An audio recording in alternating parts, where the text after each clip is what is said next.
Okay, सो ये हो गई आपकी पॉलीसेकेराइड्स की एक कंपैरेटिव चार्ट, जिसमें कि मैंने आपको कितने फीचर्स है, source, sub units, bonds, branches, diagram with shape की एक कंपैरेटिव स्टडी कराई है। ठीक, next we come on to protein, yet another important macromolecule, लेकिन उसका माइक्रो एलिमेंट यानी कि मोनोमर क्या है, अमाइनो एसिड्स, जिसके बारे में हमें पढ़ना होगा। दो चीजें हैं अमाइनो एसिड पढ़ने से पहले जो कि आपको पता होनी चाहिए। सबसे पहला ये एक एम्फोटेरिक आयन है, इसको ज्वीटर आयन भी कहते हैं। आपको पता है कि इसमें COO नेगेटिव यानी कार्बोक्सिलिक एसिड का एक नेगेटिव फॉर्म और अमीनो एसिड का एक पॉजिटिव, अमीन ग्रुप का एक पॉजिटिव चार्ज भी होता है। तो जिस भी आयन में, जिस भी एम्फोटेरिक आयन में पॉजिटिव और नेगेटिव दोनों एंड होते हैं, उनको ज्वीटर आयन की संज्ञा दी जाती है, जिसमें पॉजिटिव और नेगेटिव दोनों ही चार्जेस पाए जाएंगे। इसी से रिलेटेड एक और टर्मिनोलॉजी है बेटा, जिसको कि हम कह देते हैं आइसोइलेक्ट्रिक पॉइंट। एक डेफिनेट पीएच पर मान लीजिए कि एक इलेक्ट्रोलाइटिक सॉल्यूशन है जिसमें आपने अमाइनो एसिड के एक मॉलिक्यूल को हाइपोथेटिकली प्लेस किया, तो अगर आप ये समझे कि एट दैट पीएच, यानी कि जैसे जैसे हम पीएच बढ़ाते चले जाते हैं, देखिए यहां पे दिया हुआ है कि अगर H+ आयन का कंसंट्रेशन बढ़ता चला जा रहा है तो कैटायन एट लोअर पीएच ये कैटायनिक फॉर्म में चेंज हो जा रहा है, जबकि एट हायर पीएच ये एनायनिक फॉर्म में चेंज हो जा रहा है। हायर पीएच का यानी बेसिक पीएच में, ये बेसिक है, ये बेसिक पीएच है। एट लोअर पीएच यानी कि ये एसिडिक पीएच है। तो एसिडिक पीएच पर आप देख रहे हैं कि इसका पॉजिटिव चार्ज हो जा रहा है, यानी जो उसकी पॉजिटिव प्रॉपर्टी है वो एनहांस हो जा रही है, इंक्रीज हो जा रही है। ऑन द कॉन्ट्रेरी, जब आप सॉल्यूशन के पीएच को क्या कर रहे हो, बेसिक बना रहे हो, यानी H+ आयन के कंसंट्रेशन को कम करते चले जा रहे हो, ठीक है, तो क्या हो रहा है, it is taking up the negative charge. तो एक बीच का तो कोई पीएच होगा ना जिस पर ये कहीं मूव ना करे उस पर्टिकुलर सॉल्यूशन में। भाई आपने इलेक्ट्रोलाइट में क्या पढ़ा हुआ है कि एक बीकर रखते हैं, यहां पे एक कैथोड रखते हैं जो कि नेगेटिवली चार्ज होती है, एक एनोड रखते हैं जो कि पॉजिटिवली चार्ज होता है, यही तो होता है। मान लीजिए कि पीएच लो है and it is taking up the positive charge. मान लीजिए सॉल्यूशन का जो पीएच है, यहां पर जो सॉल्यूशन आपने भर रखा है इसका पीएच कम है, तो it is taking up the positive charge. तो जो net movement of the ion होगा वो किस तरफ होगा, कैथोड की तरफ। भाई positive will always be attracted towards the negative charge, है कि नहीं। तो पीएच जब आप कम कर दे रहे हो, यानी एसिडिक पीएच रख रहे हो उस एक्वस सॉल्यूशन का, तो जो नेट आयनिक मूवमेंट हो रहा है just due to being positively charge, ये कैथोड की तरफ मूव कर रहा है। On the other hand, on the contrary, जब आप बेसिक पीएच रख रहे हो यानी OH का कंसंट्रेशन बढ़ा रहे हो, याद है ना वो Lux Flood concept, Lewis acid, Lewis base, तो H+ का कंसंट्रेशन घटा दीजिए या OH का कंसंट्रेशन बढ़ा दीजिए अगर एक्वस सॉल्यूशन में, तो वो सॉल्यूशन बेसिक हो जा रहा है। तो जब भी सॉल्यूशन बेसिक हो रहा है तो जिस zwitter ion is acquiring upon negative charge, अब वो नेगेटिव है तो नेट नेगेटिव चार्ज आ गया ज्यूटर आयन पर, तो जो उसका net movement of the ion होगा वो it will be towards the anode. लेकिन पीएच की एक ऐसी वैल्यू होगी ना जिस पर there will be no negative या पॉजिटिव चार्ज, टोटली बैलेंस रहेगा, ऐसा रहे, तो उस पीएच की उस वैल्यू को कह देते हैं आइसोइलेक्ट्रिक पॉइंट।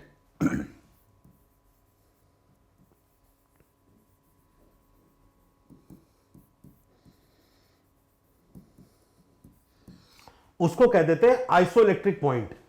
और ज्वीटर आयन का कंसेप्ट यह है कि a molecule with functional group with one at least positive and one negative electrical charge, the net charge of the entire molecule is zero, positive negative एक दूसरे को अमूमन ज्यादातर केसेस में न्यूट्रीफाई करते रहते हैं। Amino acids are the best known examples that contain an amine group basic and a carboxylic group which is acidic in nature, जैसा कि यहां पर ये बनाकर दिखाया हुआ है।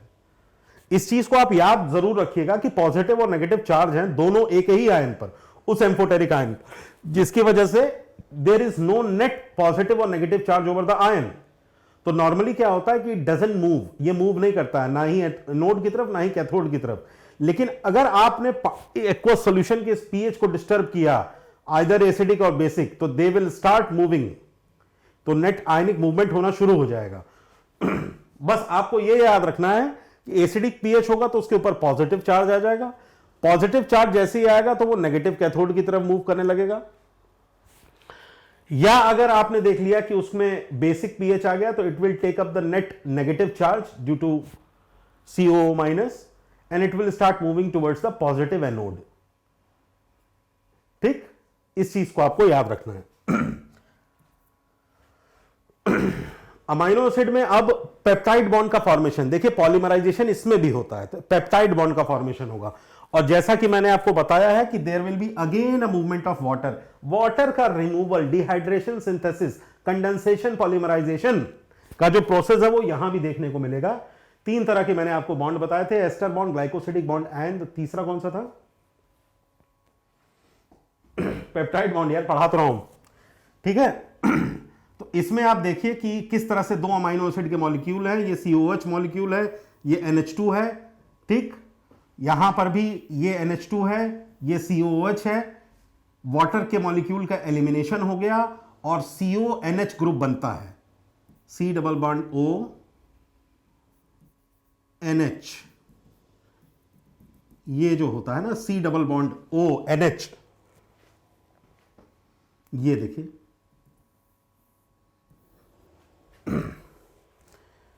इसी को कहते हैं पेप्टाइड बॉन्ड।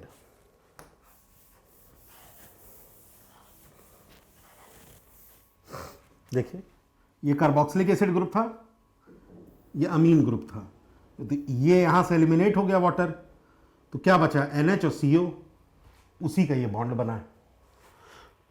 यहां भी वाटर मॉलिक्यूल जो है वो एलिमिनेट होता है, इस तरह से बनता है पेप्टाइड बॉन्ड। याद रखेंगे, ये मैं तीनों बॉन्ड आप लोगों को बताया हूं, स्ट्रक्चर पूछेगा तो गलत मत करिएगा नीट एग्जामिनेशन में, ध्यान से आप चाहे तो एक बार इसको बना के देख लीजिएगा घर पे पेंसिल कॉपी पर, इन तीनों, ग्लाइकोसिडिक बॉन्ड हो, चाहे पेप्टाइड बॉन्ड हो या वो एस्टर बॉन्ड हो, तीनों को एक बार बना के देख लीजिएगा आप लोग।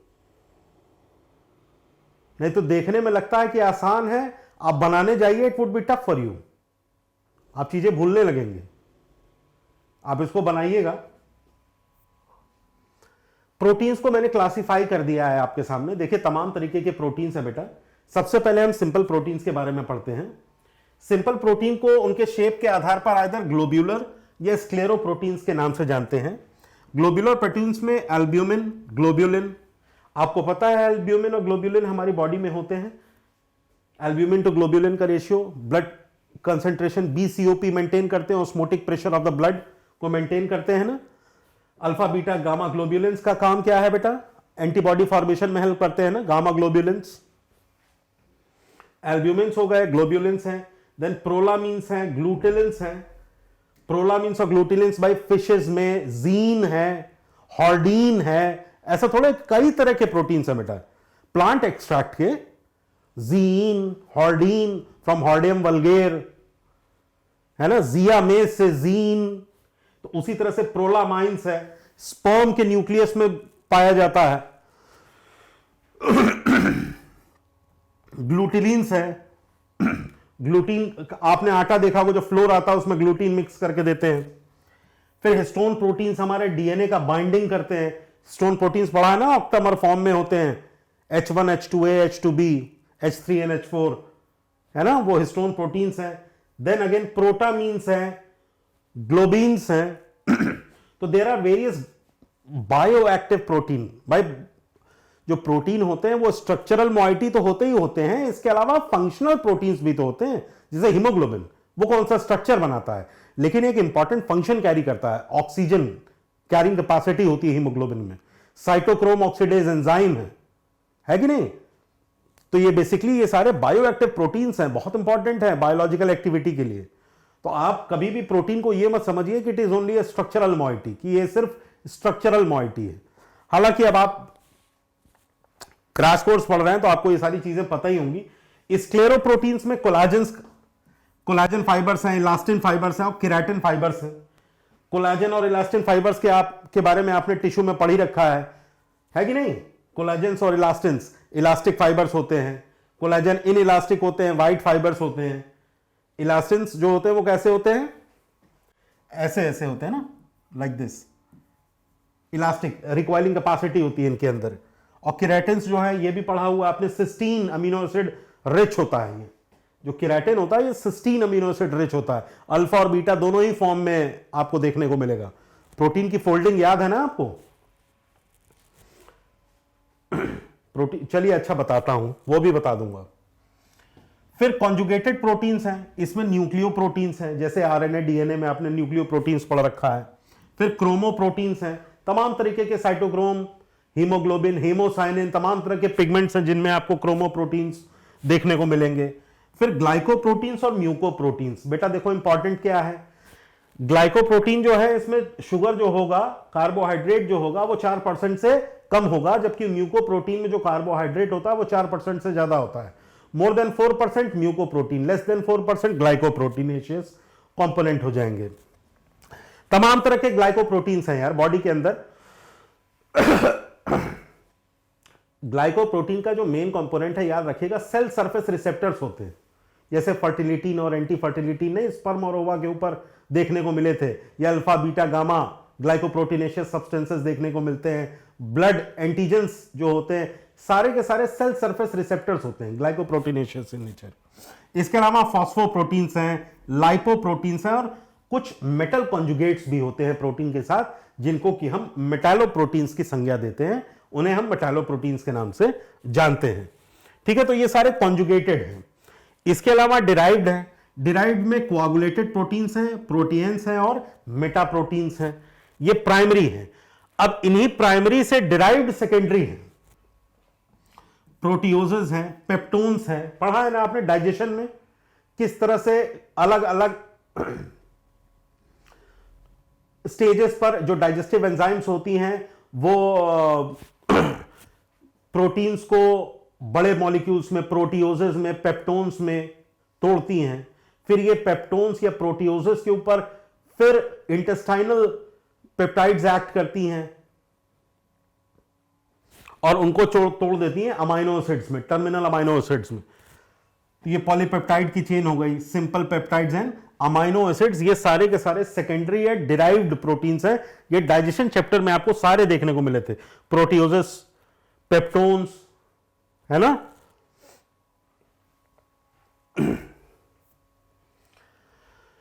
जो मैं प्राइमरी, टर्शियरी और सेकेंडरी स्ट्रक्चर या क्वार्टरनरी स्ट्रक्चर की बात कर रहा था ना प्रोटीन में, याद करें तो जो प्राइमरी स्ट्रक्चर होता है किसी भी प्रोटीन मॉलिक्यूल का, वो तो जब नया नया प्रोटीन मॉलिक्यूल, जब नई नई पॉलीपेप्टाइड चेन बनती है, याद है ना, पॉलीराइबोसोम की जो असेंबली होती है, मैग्नीशियम आयन के प्रेजेंस में एमआरएनए के ऊपर सारे के सारे राइबोसोम्स आकर एक्यूमुलेट होकर के एक पॉलीराइबोसोमल असेंबली बनाते हैं।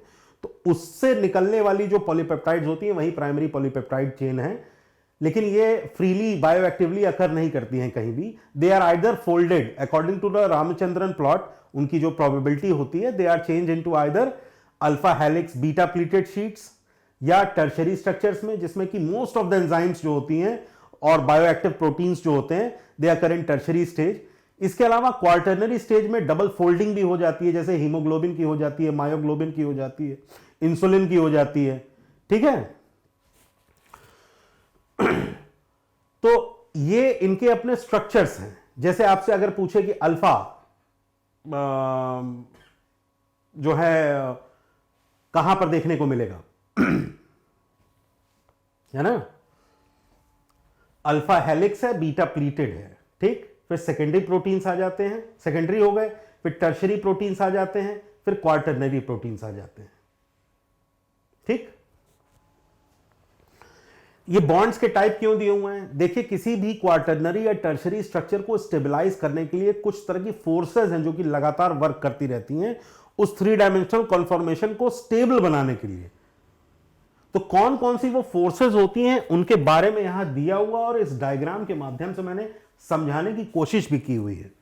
देखिए, individual amino acid are bonded together by the polypeptide chain, polypeptide chain CONH bond, CONH linkage की वजह से जो पॉलीपेप्टाइड चेन बनती है, ये उसकी बात हो रही है। ठीक है, तो पॉलीपेप्टाइड चेन हो गई।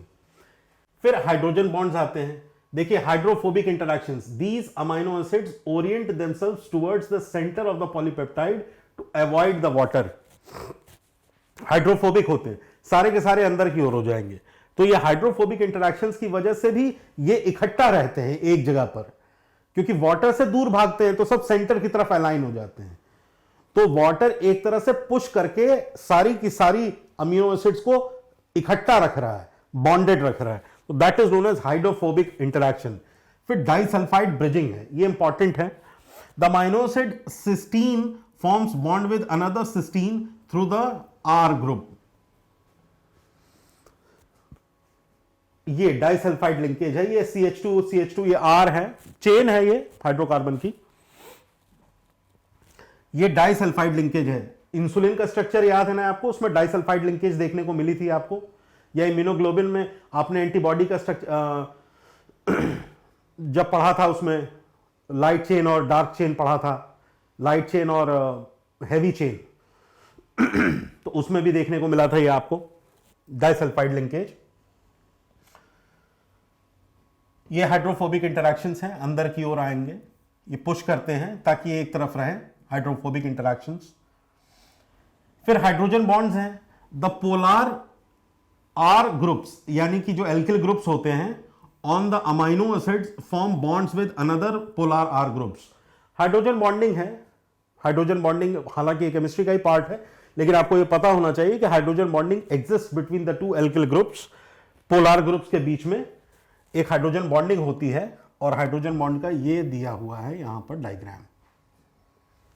तो hydrogen bond is yet another force which is helping in the stabilization of the 3-डायमेंशनल conformation of the folded protein molecule. ये आपको पता होना चाहिए। इसके अलावा हाइड्रोफिलिक इंटरैक्शंस भी देखने को मिल रहे हैं। These amino acids orient themselves outwards to be close to the water.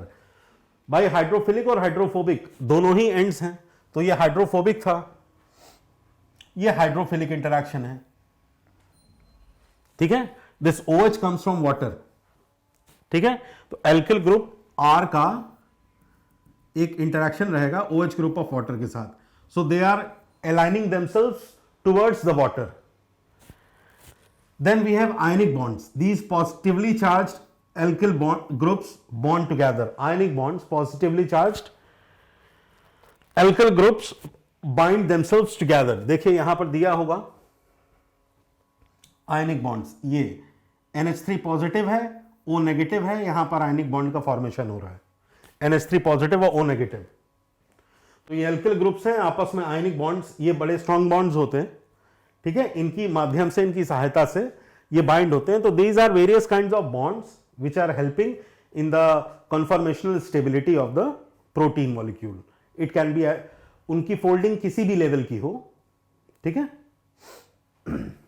याद रखिएगा केराटिन का सिस्टीन रेसिड्यू, ये कभी हो सकता है आप लोगों से पूछे, केराटिन जो होता है इसमें सिस्टीन रेसिड्यू है, सिस्टीन अमीनो एसिड केराटिन में। ऐसे अगर आपसे हिस्टोन प्रोटीन्स में पूछेगा तो लाइसिन और आर्जिनिन अमाइनो एसिड्स, ये आप लोगों से हो सकता है पूछे। लाइसिन और आर्जिनिन जो है ये हिस्टोन प्रोटीन्स में होंगी। लाइसिन और आर्जिनिन ये हिस्टोन प्रोटीन्स में होती है। केराटिन जो होगा उसमें सिस्टीन अमीनो एसिड का रेसिड्यू है। तो ये कुछ इंपॉर्टेंट चीजें हैं जो कि नीट के एग्जामिनेशन में आप लोगों से पूछी जा सकती हैं। एनसीईआरटी बेस्ड है, सब कुछ एनसीईआरटी में दिया है, एनसीईआरटी के बाहर का कुछ नहीं बता रहा हूं। न्यूक्लिक एसिड्स के बारे में यहां पर एक ब्रीफ रिव्यू ले लीजिए। These are polynucleotides together with the polysaccharides and polypeptides, they comprises the true macromolecular fraction of any living tissue और cell. Nucleic acids the building blocks is a nucleotide. जैसा कि मैंने शुरू में ही बताया था, न्यूक्लियोटाइड मोनोमर है, न्यूक्लिक एसिड उसका पॉलीमर है। क्या क्या चीजें हैं, एक पॉलीसैकेराइड है और पॉलीपेप्टाइड है, एक नाइट्रोजन बेस होता है,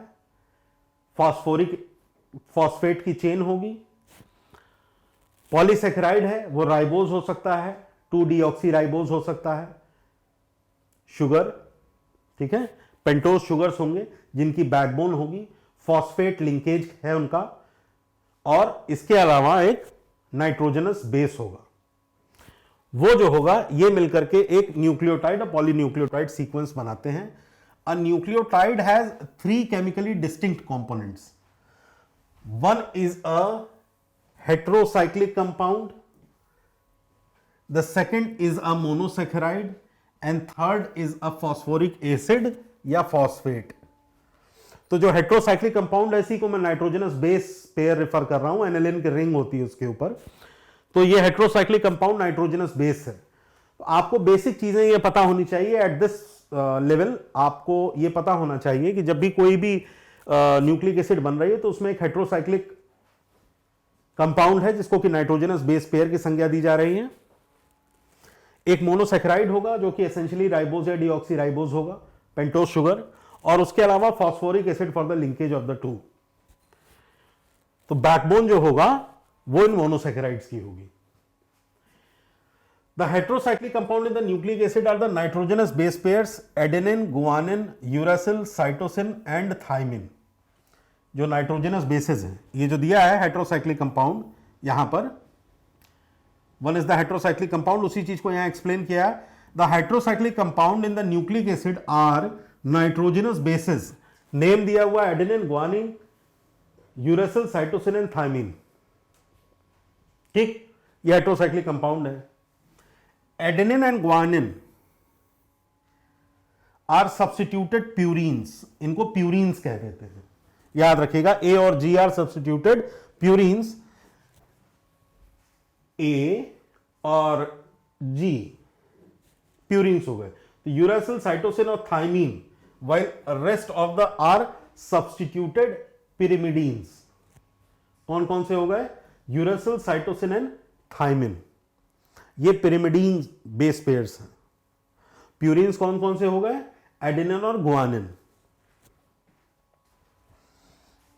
the skeletal heterocyclic ring is called as purine and pyrimidine respectively। The sugar found in the polynucleotide is either ribose, monosaccharide pentose, पता है, और 2-deoxy ribose। डीएनए और आरएनए पे डिपेंड करता है। डीएनए में 2-deoxy राइबोज हो जाएगा, आरएनए में राइबोज हो जाएगा। A nucleic acid containing deoxyribose is called deoxyribonucleic acid DNA, while that which contains the ribose is called the ribonucleic acid or the RNA। इतना आपको पता होना चाहिए। इसके अलावा किस कार्बन से किसका अटैचमेंट है, कितने एंगल पे अटैचमेंट है, कि C9 कार्बन पे है कि C2 कार्बन पे है, ये सारी चीजें ये आपके अपने इंटरेस्ट पर है, आप पढ़ सकते हैं इसको, ठीक है। पर जो एनसीईआरटी के पॉइंट ऑफ व्यू से दिया हुआ है वो यहां पर इतना ही है।